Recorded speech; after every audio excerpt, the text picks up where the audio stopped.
The rain hammered against the windshield as Elena Martinez drove down the muddy road leading back to San Rafael village. Thunder cracked overhead, and through the downpour she saw it. Twisted metal wrapped around an ancient oak tree, smoke billowing from the engine. Elena slammed on her brakes and jumped out. Her teacher's instincts kicked in immediately. Someone needed help. "Hello. Can anyone hear me?" she shouted over the storm. A groan answered her. Inside the wreckage, a man slumped against the steering wheel, blood trickling from his temple. The luxury car's interior was filling with smoke. Elena didn't hesitate. She grabbed a rock from the roadside and smashed the passenger window.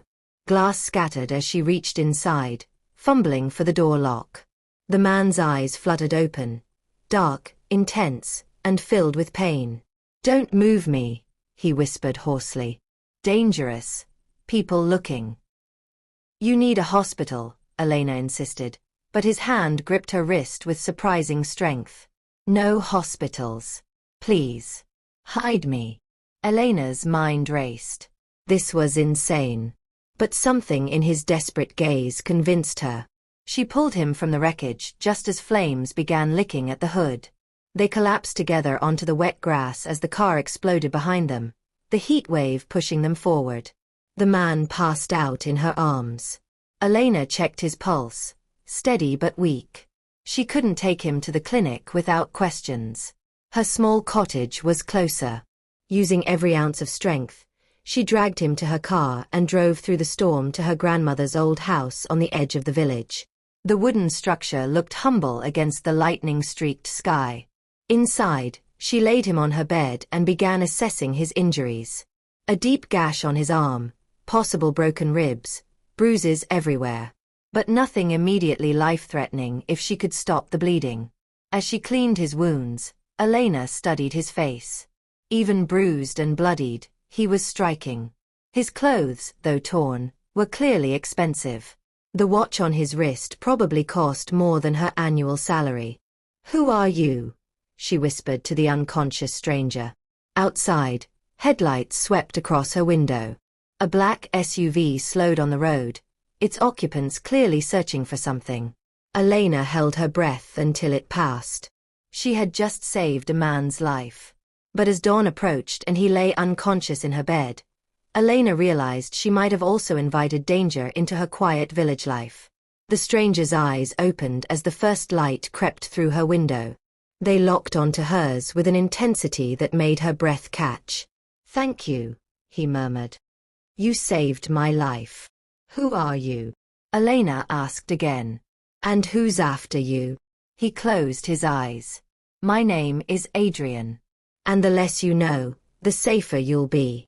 Elena crossed her arms. "You're bleeding on my grandmother's quilt. I think I deserve more than that." A ghost of a smile touched his lips before pain washed it away. "Then prepare yourself, Elena Martinez. Because the truth is going to change everything." As sirens wailed in the distance and the village began to wake, Elena had no idea that the man she'd rescued wasn't just anyone. He was Prince Adrian Castellano, heir to one of the world's wealthiest kingdoms, and someone very powerful wanted him dead. Don't forget to like, subscribe, and hit the notification bell to find out what happens next. Will Elena discover Adrian's true identity? Comment below with your predictions. Part coming soon. Crown 2 hearts. 3 days passed, and Adrian remained hidden in Elena's cottage. The village buzzed with rumors about the car crash on the mountain road, but no body had been found. Search teams combed the forest while Elena tended to her mysterious patient in secret. "You need to eat something," Elena said, bringing him soup her grandmother used to make. Adrian sat up slowly, wincing. His wounds were healing, but he was still weak. "You're taking a huge risk hiding me." "I know." Elena set the bowl on the nightstand. "Which is why you're going to tell me the truth. All of it." Adrian studied her, this village school teacher with fire in her eyes and stubborn determination in her jaw. She deserved honesty. "I'm not just Adrian," he began. "My full name is Adrian Castellano. My family rules the Castellano territories. Oil, technology, real estate. We control billions. Elena's hand flew to her mouth. You're royalty? Close enough. My father is dying, and I'm next in line to control everything. But my brother Marcus wants that power for himself. Adrian's voice turned bitter. The accident wasn't an accident. Marcus hired people to kill me. Elena sank into the chair beside the bed. Your own brother? Power does terrible things to people. Adrian reached for her hand. That's why I can't go back yet. Not until I have proof of what he's done. Before Elena could respond, a knock rattled her door. She jumped up, panic flooding her chest. Elena? You in there? The voice belonged to Carlos, the village chief. Need to talk about the schoolhouse repairs. Adrian was already sliding off the bed, moving toward the closet despite his injuries. Elena gestured frantically for silence and cracked open the door. Chief Carlos. Sorry, I was resting. Not feeling well. The older man's weathered face creased with concern. You look pale, Mija. This about that crash. Whole village is on edge. Just a headache, Elena lied, forcing a smile. Can we discuss the repairs tomorrow? Carlos nodded slowly, but his eyes swept past her into the cottage. Sure thing. You take care now. Strange times we're living in. When he left, Elena sagged against the door. Her heart hammered so hard she thought it might burst from her chest. This can't continue, she whispered. Someone will find out. Adrian emerged from the closet. Then help me get evidence against Marcus. There's a detective in the capital. Someone I trust. If I can reach him. You can barely walk. I'm stronger than I look. To prove it, Adrian took a few steps, though his face tightened with pain. Besides, I won't let you take all the risk. This is my fight. Over the next week, an unlikely partnership formed. Elena used her laptop to help Adrian contact Detective Rivera, his trusted ally in the capital. They sent encrypted messages, building a case against Marcus. But village life made secrets impossible to keep. Elena's best friend Maria grew suspicious of her odd behavior. The way she rushed home after school, refused dinner invitations, and jumped at every unexpected sound. You're hiding something, Maria confronted her one afternoon at the village market. Is it a man? Elena, if you're in trouble. I'm fine, Elena insisted, buying extra bandages and medicine. Just been busy with lesson planning. Maria's eyes narrowed at the supplies. For a month of injuries? Elena, what's really going on? Before Elena could answer, a convoy of black vehicles rolled into the village square. Men in suits emerged, showing badges and photos to villagers. Elena's blood ran cold when she saw the picture they were distributing. Adrian's face stared back from wanted posters plastered on every wall. Missing person, one agent announced. Prince Adrian Castellano. Last seen near this area. Substantial reward for information leading to his recovery. The village erupted in whispers. A prince. Here. Maria grabbed Elena's arm. Isn't that? Elena, your face just went white. Do you know something? Elena shook her head, but her hands trembled as she clutched her shopping bag. I need to go. She ran home, her mind racing. They were out of time. If Marcus's people were here, searching door to door, they'd find Adrian within days, maybe hours. When she burst through her door, Adrian was already on his feet, watching through a crack in the curtains as agents questioned villagers. They're saying I'm missing, he said quietly, making Marcus look like the concerned brother. Clever. What do we do? Elena's voice cracked. They'll search every house. Adrian turned to her, his expression resolute. Then I stop hiding. I go back and face him. That's suicide. Not if I do it publicly. If I show up alive at the Capitol Courthouse with Detective Rivera, Marcus can't touch me without exposing himself. Adrian moved closer, his hand cupping her cheek. But I need to go alone. You've done enough. Elena pulled away, anger flashing in her eyes. After everything? You think I'll just let you walk into danger? I think you've already risked too much for someone you barely know. Maybe I know you better than you think. Elena's voice softened. I've seen you these past weeks. The way you talk about wanting to help people, to use your family's wealth for good instead of power. That's not a stranger anymore. Adrian's eyes searched hers, and for a moment, the weight of their impossible situation pressed down on them both. A prince and a teacher. Two worlds that should never have collided. If I survive this, Adrian whispered, I'm coming back for you. Then you better survive, Elena replied fiercely. That night, they made their plan.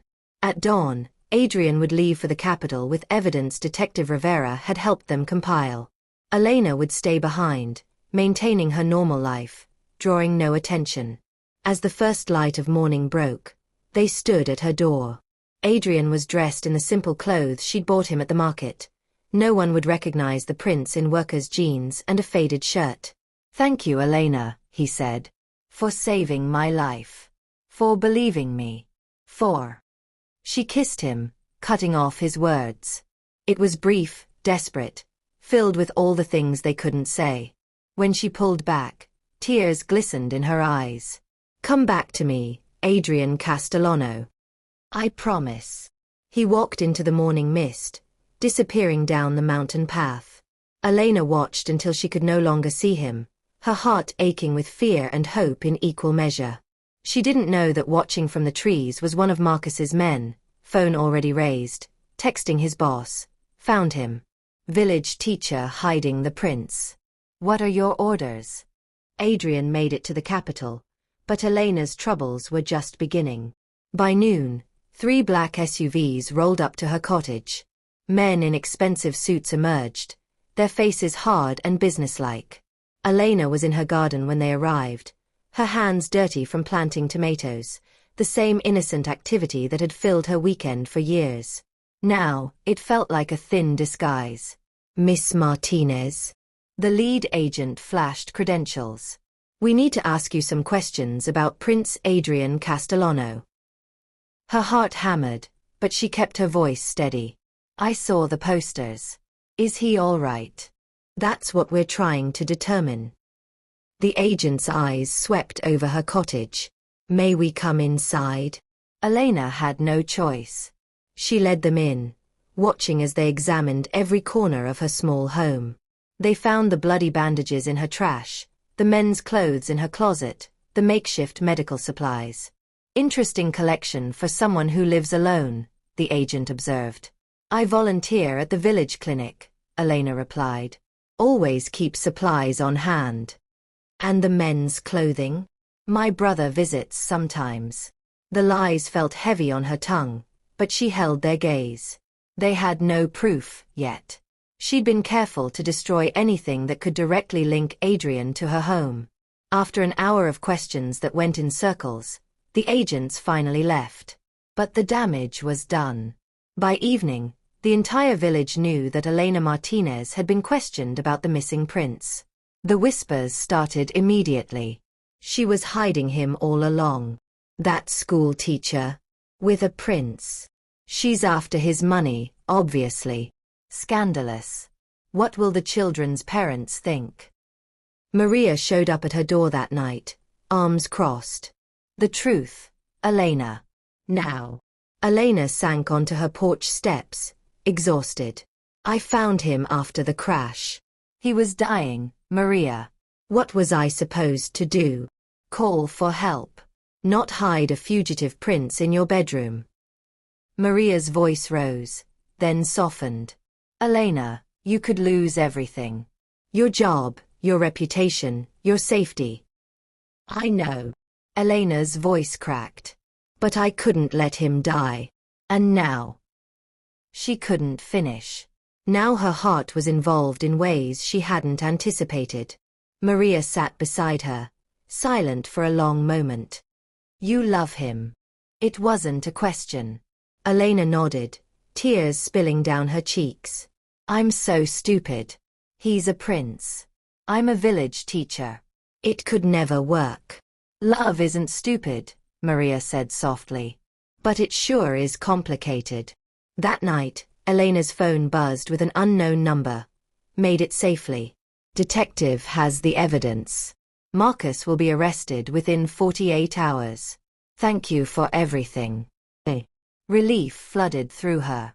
He was alive. He was safe. But the message felt so formal, so final. No promises about coming back. No mention of what they'd shared. Elena typed and deleted a dozen responses before finally sending. Stay safe, Prince Adrian. The next morning, her world exploded. News crews descended on San Rafael like locusts. Cameras pointed at her cottage, reporters shouting questions. The story had broken nationwide. Prince Adrian survives assassination attempt. Village teacher saved his life. Elena couldn't leave her house without microphones thrust in her face. Miss Martinez, were you romantically involved with the prince? Did you know about the plot against his life? Are you expecting compensation for saving him? The school board called an emergency meeting. Parents demanded answers. How could they trust their children with a woman who'd harbored a fugitive, even if he was royalty? I did what anyone should do, Elena told the board. I saved a life. You compromised this village's safety, Councilman Torres snapped. Criminals came here searching for him. What if there had been violence? But there wasn't. You're suspended pending investigation, the board chairwoman announced. We'll determine if you're fit to continue teaching. Elena walked out of that meeting feeling hollowed out. Everything she'd worked for, her career, her reputation, her place in this village, crumbled because she'd done the right thing. Meanwhile, in the capital, Adrian stood before a panel of judges and presented Detective Rivera's evidence.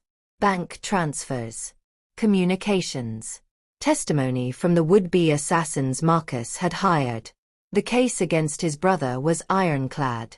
Marcus was arrested in his own mansion, his face twisted with rage as cameras captured everything. This isn't over, he screamed as they led him away. You think you've won, Adrian? You've made enemies more powerful than you know. Adrian's mother, the elegant Dona Isabella, wept as both her sons faced off in the public eye. How did our family come to this? She asked Adrian privately.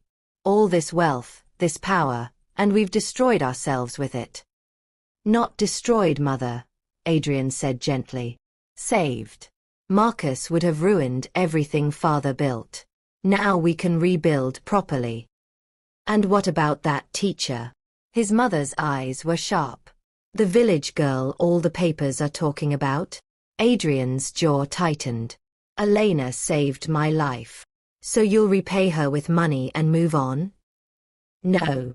Adrian's voice was firm. I'll repay her by becoming the man she believed I could be. But becoming that man meant facing his responsibilities. The family business needed him. Political allies demanded his attention. His father's health declined rapidly, forcing Adrian into decisions about succession. Days turned into weeks.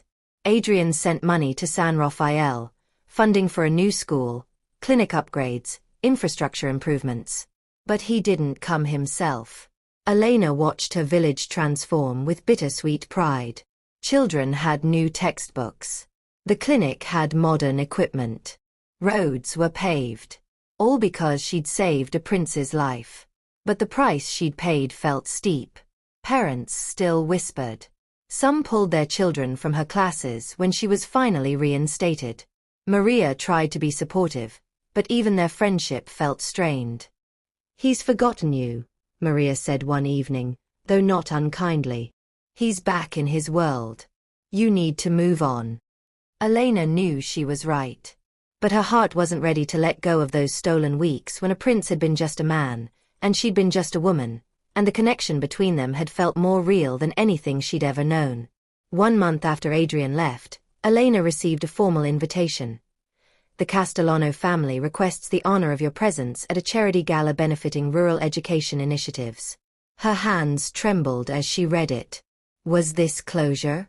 A polite thank you? Or something more? You have to go, Maria insisted. You've earned it. Besides, you need to see him one more time. Get whatever this is out of your system. Elena borrowed a dress from Maria. Nothing fancy, but respectable. She felt like a fraud stepping into the capital's glittering ballroom, surrounded by jewels and designer gowns.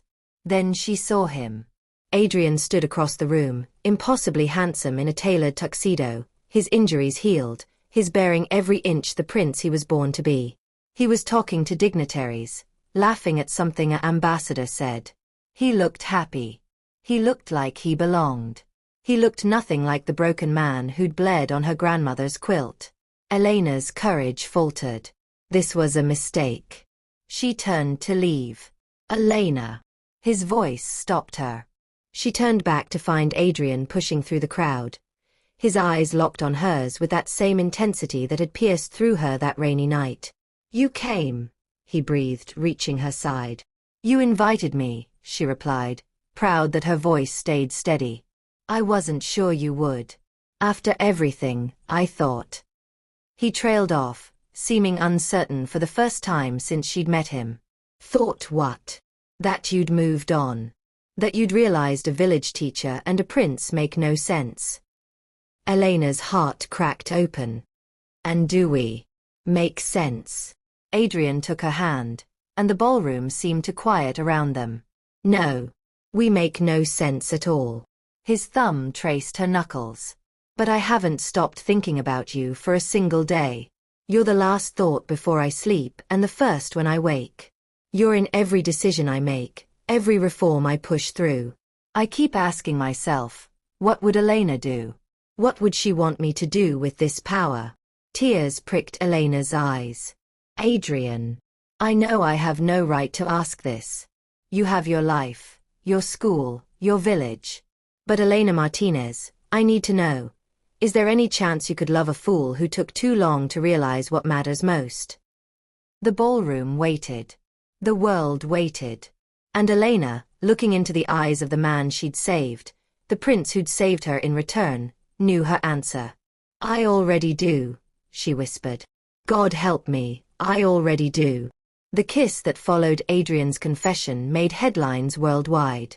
Cameras captured the moment the prince and the village teacher embraced in the middle of the charity gala, and by morning, their photo was on every news site and magazine cover. Prince Adrian's commoner love. The teacher who tamed a royal heart. Cinderella story or scandal. Public opinion split sharply. Some celebrated their romance as a modern fairy tale. Others condemned it as inappropriate. A prince should marry nobility, someone of equal standing, not a simple schoolteacher. Elena woke in a luxury hotel room Adrian had insisted on booking for her, her phone exploding with notifications. Messages from reporters, distant relatives suddenly interested in her life, and villagers both supporting and criticizing her. One text stood out, from an unknown number. You don't belong in his world. Leave before you embarrass yourself and drag him down with you. Elena's hands trembled as she deleted it. But more appeared.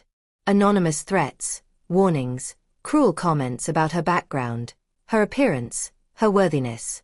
Don't read those, Adrian said when he arrived that morning. He'd barely left her side since the gala. Jealous people hiding behind screens. They're not wrong though, Elena said quietly. I don't know your world. I don't know how to curtsy to dignitaries or which fork to use at state dinners. I teach children to read, Adrian. That's what I know. And that's what makes you perfect. Adrian pulled her close. I'm drowning in people who know all the right protocols but have forgotten what actually matters. You haven't. A sharp knock interrupted them. Detective Rivera entered, his expression grave. Your Highness, we have a problem. Marcus's trial starts next week, but his lawyers are building a defense that might work. What defense? Adrian demanded. We have evidence. They're claiming you staged everything to frame him. That you faked the assassination attempt to gain public sympathy and consolidate power. Rivera paused. And they're using Miss Martinez as proof. Elena's stomach dropped. What? How? They're saying you were in on it. That you rescued Adrian as part of an elaborate scheme. That you're a manipulative social climber using this situation to elevate yourself. That's insane. Elena's voice rose. I saved his life. I risked everything. I know, Rivera said gently. But Marcus's team has found witnesses willing to testify that you seemed unusually prepared for the rescue. That you had medical supplies already at home. That you're deeply in debt with student loans and saw an opportunity. Elena felt sick. They were twisting her every action, turning her compassion into calculated greed. We fight back, Adrian said firmly. We tell the truth. The truth looks complicated right now, Rivera warned. The public loves a fairy tale, but Marcus's lawyers will paint her as the villain. She'll be torn apart in court and in the media. Over the next week, Elena experienced hell. Reporters camped outside her cottage. Old classmates sold stories about her, some true, most embellished or outright lies. Every aspect of her life became public fodder. Elena Martinez struggled financially throughout college. Former boyfriend claims she always dreamed of marrying rich. Village sources say she was obsessed with royal families. None of it was true, but truth didn't matter when sensation sold better. The school board called her in again. We're terminating your contract, Miss Martinez. This situation has become too disruptive. Parents are concerned about the example you're setting for their children. What example? Elena demanded, tears streaming down her face. That you should save someone's life? That you should help people in need? That you should chase after wealthy men, Councilman Torres said coldly. Regardless of your intentions, the perception has damaged our school's reputation. Elena cleaned out her classroom that afternoon, each removed item, her books, her lesson plans, the drawings children had made for her, feeling like a piece of her heart torn away. Adrian was furious when he learned. I'll fix this. I'll buy the damn school. No. Elena's voice cracked. Don't you see? That's exactly what they'll say I wanted. That I got you to use your money to help me. It'll just make everything worse. Then what do we do? Maybe. Elena's voice broke. Maybe we need to stop seeing each other. At least until the trial is over. Until things calm down. Absolutely not. Adrian grabbed her hands. That's what Marcus wants. He's trying to isolate me, to make me give up the one person who keeps me grounded. Or maybe he's showing me that I don't belong in your life. Elena pulled away, walking to the window. I've lost my job, Adrian. My reputation. Some days I can't leave my house without people hurling insults. And for what? For a relationship that might not even survive your world. It will survive because we'll make it survive. You don't know that. Elena spun around. You're a prince. You have duties, expectations, a mother who's made it clear she doesn't approve of me. My mother will come around. Will she? Because yesterday she gave an interview saying you needed to focus on your responsibilities and not be distracted by youthful infatuations. Elena's voice turned bitter. That's what I am to her. A distraction. An inconvenience. Adrian had no response because she was right. His mother had been polite but distant, making it clear that Elena, while admirable, wasn't suitable as a long-term partner for someone of Adrian's status. The trial began the following week. Elena sat in the gallery, feeling every eye on her as Marcus's defense team painted her as a co-conspirator in a scheme to frame an innocent man. Isn't it convenient, the lead attorney drawled, that Miss Martinez just happened to be passing by when the prince's car crashed? That she just happened to have medical training? That she just happened to hide him away instead of seeking proper medical care? I was driving home from school, Elena said when called to testify. It was raining. I saw the crash and stopped to help. That's what normal people do. Normal people call emergency services. He begged me not to. He said people were trying to kill him. Or perhaps he said that to make you feel special. To make you complicit in his scheme. The questions continued, each one designed to make her doubt herself, to make the jury doubt her. By the time she left the stand, Elena felt bruised and battered. But then Detective Rivera presented the evidence. Concrete proof of Marcus's hired assassins, of bank transfers, of communications planning Adrian's murder. The defense tried to dismiss it as fabricated, but the evidence was too solid. The jury deliberated for 3 days. Elena spent those days hiding in Adrian's private estate, unable to face the media circus. She gardened to keep her hands busy, replanted herbs, tried to find peace in the simple act of nurturing growth. Adrian found her there on the evening of the 3rd day, dirt under her nails, hair tied back with a garden ribbon. "The verdict's in," he said quietly. "They'll announce it in an hour." Elena nodded, wiping her hands on her jeans. Together, they watched the announcement on television. "We the jury find the defendant, Marcus Castellano, guilty of conspiracy to commit murder." Relief flooded through Elena, followed quickly by exhaustion. It was over. Finally over. But as they watched Marcus being led away in handcuffs, his eyes found the camera, and his voice rang out. "My brother chose a peasant over his family. Let the kingdom see what kind of man leads them now." The words hung in the air, a final poisonous gift. That night, lying in Adrian's arms, Elena whispered, "He's right though. I'll always be the peasant who doesn't fit. Your people will never fully accept me.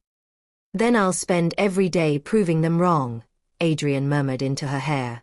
"Starting tomorrow." "What happens tomorrow?" "Tomorrow, I show them exactly what kind of man I am. And exactly what kind of queen you'll be." Elena's heart stopped. "Queen. Adrian, I never said." "I know. And I'm not asking yet. Not until you're ready. But Elena, you should know, that's where this is heading for me. You're not a distraction or an infatuation. You're my future, if you'll have me." In the darkness, Elena felt tears slip down her cheeks. Part joy, part terror. Because being Adrian's future meant becoming something she'd never imagined, never prepared for. But maybe, she thought, love wasn't about being prepared. Maybe it was about being brave enough to step into the unknown together. "Ask me when we get through whatever comes next," she whispered. "If we survive your world, then we'll talk about the future." "Deal," Adrian said, and sealed it with a kiss. Neither of them knew that surviving his world would require more strength than either of them had imagined. 6 months after Marcus's conviction, Elena stood in her new classroom. Not in San Rafael, but in the capital's most underprivileged district. The school was Adrian's gift, not just to her, but to hundreds of children who'd never had access to quality education. But it was more than a building. It was proof that she could be both herself and part of Adrian's world. "Miss Martinez." A little girl named Sophia ran up, waving a drawing. "Look. I drew you and Prince Adrian." The picture showed 2 stick figures holding hands under a heart. Elena's eyes misted as she hung it on the wall beside dozens of others. These children didn't see her as a social climber or an outsider. They saw her as someone who cared. "It's beautiful, Sophia." "Thank you."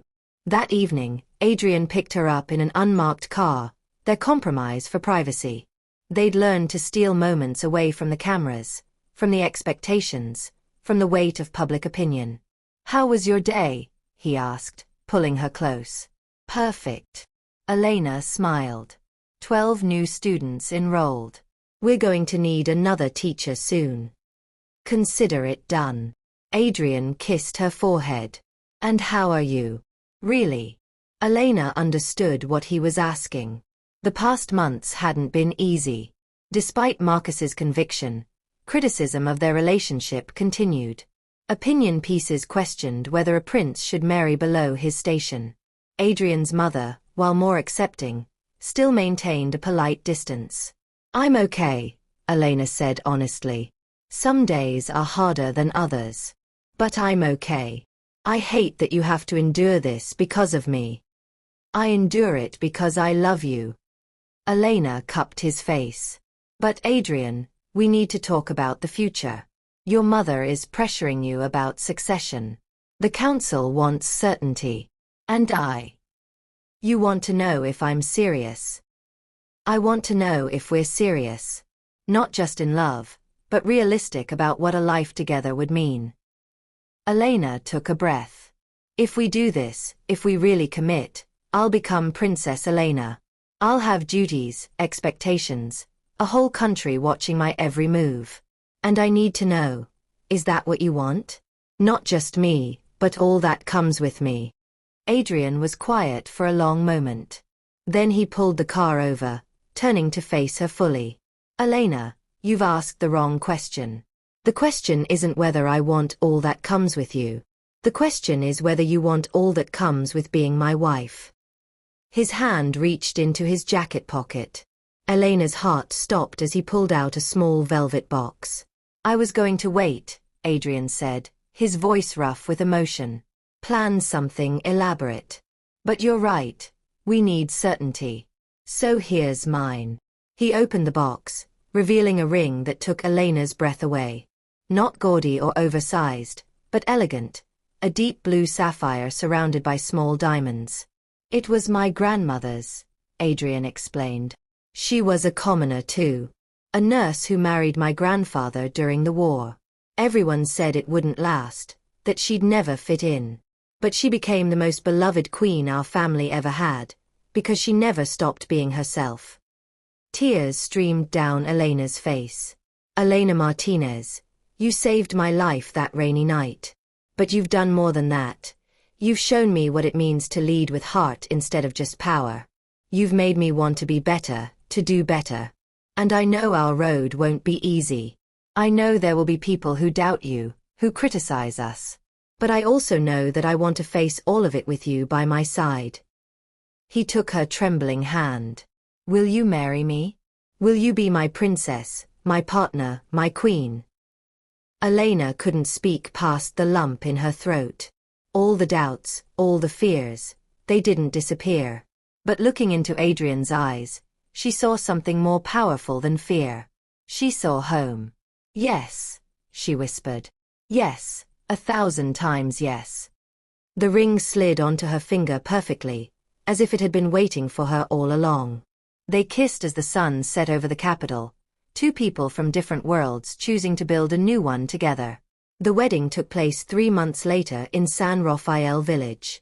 Adrian insisted on it, despite his mother's protests that a royal wedding should be held in the cathedral. This is where our story began, he told the press. This is where Elena saved my life. These are our people. The entire village transformed into a celebration. Flowers decorated every street. Children wore their Sunday best. And in the small village church where Elena had been baptized, she walked down the aisle in a simple white dress, her grandmother's veil, and tears of joy. Dona Isabella attended, softened by months of seeing her son happier than he'd ever been. She took Elena's hands before the ceremony, her eyes misty. My mother-in-law was also a commoner, she said quietly. I never understood why my husband spoke of her with such reverence until now. You remind me of her. Strong, compassionate, unafraid to challenge tradition. I'm terrified, Elena admitted. Good. Isabella smiled. Anyone who isn't terrified of this life is a fool. But you'll have help. From me, from people who love Adrian, and most importantly, from each other. It was the blessing Elena hadn't known she needed. Chief Carlos walked her down the aisle. Her father had passed when she was young, and Carlos had been like family her whole life. Maria stood as her maid of honor, tears streaming down her face. And Adrian waited at the altar, looking at Elena like she was the only person in the world. Dearly beloved, the village priest began, his voice carrying through the packed church, we gather today to witness a love that has defied every obstacle. Elena barely heard the rest. She was lost in Adrian's eyes, in the warmth of his hands holding hers, in the certainty that whatever challenges lay ahead, they would face them together. I, Adrian Castellano, take you, Elena Martinez, to be my wife. Adrian's voice was steady and strong. I promise to honor your dreams as I honor my duties. To lift you up when the world tries to tear you down. To be your partner in every sense of the word. In power and in service, in wealth and in simplicity, in celebration and in struggle, I choose you. Every day, for the rest of my life, I choose you. Elena's voice trembled as she spoke her vows. I, Elena Martinez, take you, Adrian Castellano, to be my husband. I promise to stand beside you, not behind you. To remind you why we serve when duty feels heavy. To bring you home to earth when crowns feel too weighty. In palace halls and village streets, in spotlight and in shadow, in certainty and in doubt, I choose you. Every day, for the rest of my life, I choose you. When they kissed, the church erupted in cheers. Outside, villagers rang bells and threw flowers. News cameras captured every moment, but for once, Elena didn't care who was watching. She was Princess Elena now. But more importantly, she was still herself. 1 year later, Elena stood in the completed community center, another project Adrian had funded, but that she had designed and managed. It housed classrooms, a medical clinic, a library, and a computer lab. Children from 3 surrounding villages attended daily. Princess Elena. Sophia, now reading at a 5th grade level, ran up with a book. Can you read with us? Always, Elena said, settling onto the floor with a group of children. Being a princess meant ceremonies and state dinners and charity galas. But it also meant she could do this, sit on the floor in jeans and a t-shirt, helping children discover the magic of stories. Adrian found her there an hour later. He'd been in meetings all day about economic reforms. Policies Elena had helped him develop to support rural communities. Ready to go home? He asked. Home was an apartment in the capital, far less ostentatious than the main palace. They'd made it their own, filled with books, photographs from the village, and a small garden where Elena grew herbs. Almost. Elena stood, brushing dust from her jeans. Sophia just finished her first chapter book. Adrian's smile was pure pride, not for himself, but for her. Then we should celebrate. Ice cream on the way home. You're going to ruin your royal figure, Elena teased. I have a very wise wife who reminds me that life is about more than appearances. They drove home as sunset painted the sky gold and pink. In the back seat, Elena's phone buzzed with messages. Interview requests, charity invitations, the endless demands of public life. But she also had a message from her new principal. 20 more students enrolled this week. We're changing lives, Princess. Thank you. Elena smiled, typing back. We're doing it together. Regrets? Adrian asked suddenly. Elena looked at him. This prince who'd stumbled into her life broken and bleeding, who'd shown her a world beyond her village while never asking her to abandon her roots. Not a single one, she said honestly. It's not the life I imagined. It's harder, messier, more complicated. But it's ours. It's ours, Adrian agreed, taking her hand. That night, they attended a state dinner. Elena wore a designer gown and the sapphire ring that had belonged to Adrian's grandmother. She made small talk with ambassadors and smiled for cameras. But later, back in their apartment, she changed into comfortable clothes and curled up with Adrian on their couch, eating leftover pizza and watching a documentary about education reform. This is what I love most, Elena murmured. Not the galas or the titles. This. Just us. Just us, Adrian echoed. Though I should mention, my mother called. She wants to talk about potential heirs. Elena laughed. Already? We've only been married a year. I told her we're in no rush. We have a kingdom to improve first. Adrian pulled her closer. Besides, I'm still enjoying having you all to myself. Elena kissed him, tasting tomato sauce and promises. Outside their window, the capital city glowed with lights. Thousands of people living their lives, dreaming their dreams. Once upon a time, Elena had been one of them. A simple village teacher with simple dreams. She'd never imagined wearing a crown or walking beside a prince. But life, she'd learned, had a way of surprising you. Love had a way of finding you in the most unexpected places. In the wreckage of a car crash, in the courage to help a stranger, in the choice to see past titles and stations to the person underneath. "What are you thinking?" Adrian asked. Elena smiled, touching the ring on her finger. "That I'm glad I stopped that rainy night. That I'm glad I chose to help you." "I'm glad too." Adrian's voice was soft. "You didn't just save my life, Elena. You taught me how to live it."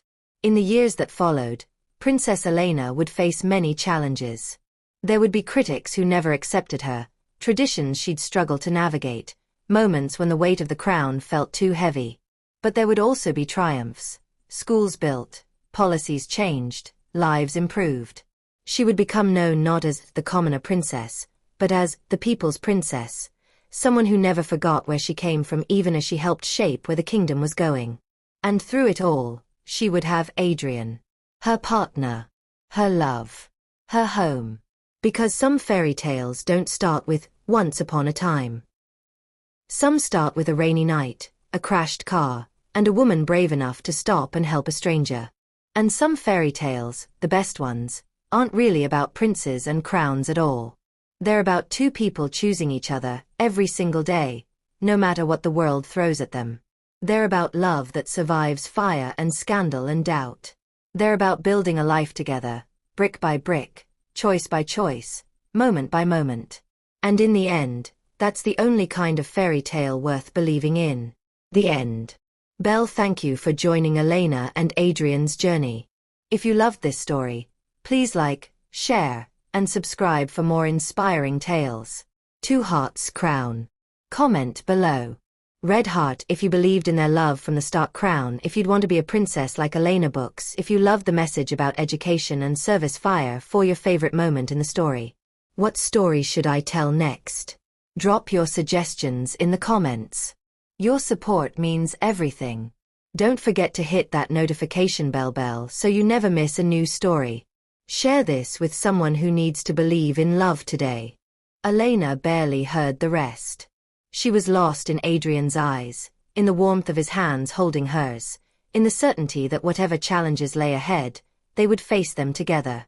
"I, Adrian Castellano, take you, Elena Martinez, to be my wife." Adrian's voice was steady and strong. "I promise to honor your dreams as I honor my duties. To lift you up when the world tries to tear you down. To be your partner in every sense of the word. In power and in service, in wealth and in simplicity, in celebration and in struggle, I choose you. Every day, for the rest of my life, I choose you." Elena's voice trembled as she spoke her vows.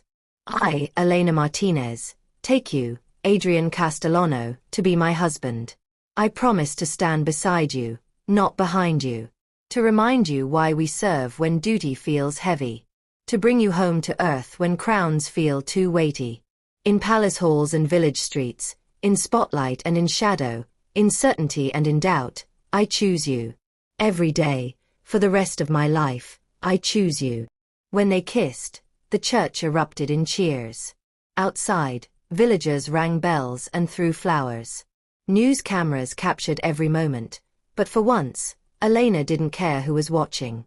She was Princess Elena now. But more importantly, she was still herself. 1 year later, Elena stood in the completed community center, another project Adrian had funded, but that she had designed and managed. It housed classrooms, a medical clinic, a library, and a computer lab.